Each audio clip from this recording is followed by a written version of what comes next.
The territory's culture and heritage were in the spotlight over the past few days with various displays and activities to mark the 22nd staging of the renamed Culture and Heritage Week.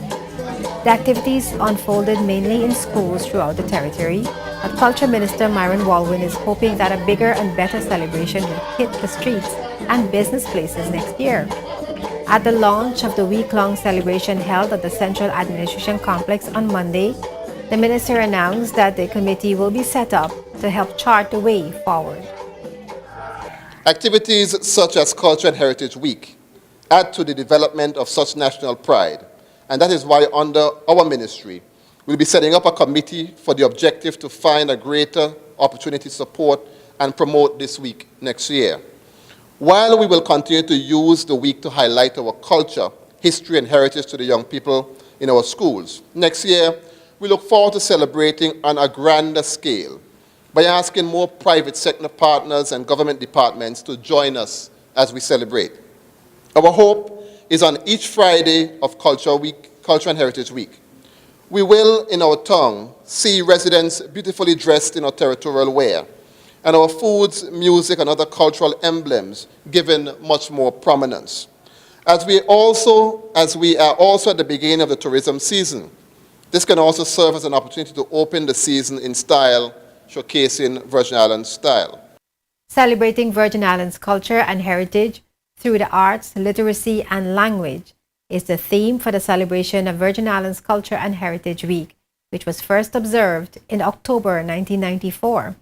It is geared towards the preservation of the culture and history of the BVI and to encourage Virgin Islanders to pass on the relevant information to the younger generations.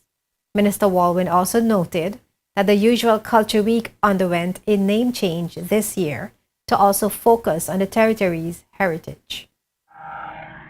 I've asked for this change because as we celebrate, our activities should be twofold: the promotion of our culture as well as the preservation of our heritage as Virgin Islanders.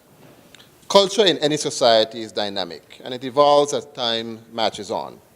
Our culture in the 70s was very different from what it is today, or what it was even in the 80s, 90s, and early thousands.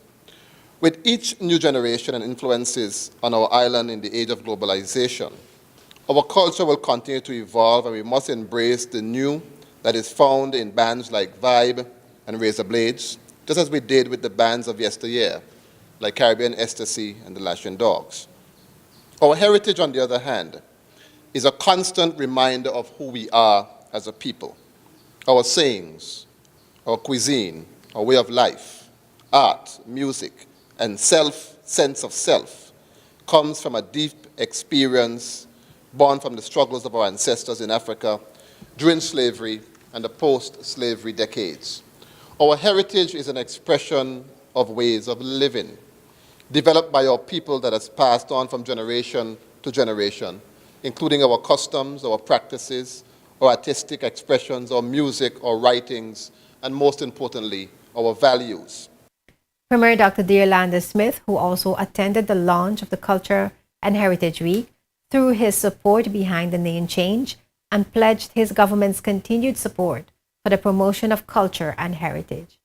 Meanwhile, Director of Culture Luz Hodge Smith urged persons to ensure the territory's culture and heritage are passed on to the young people in order for them to develop their true identity as Virgin Islanders.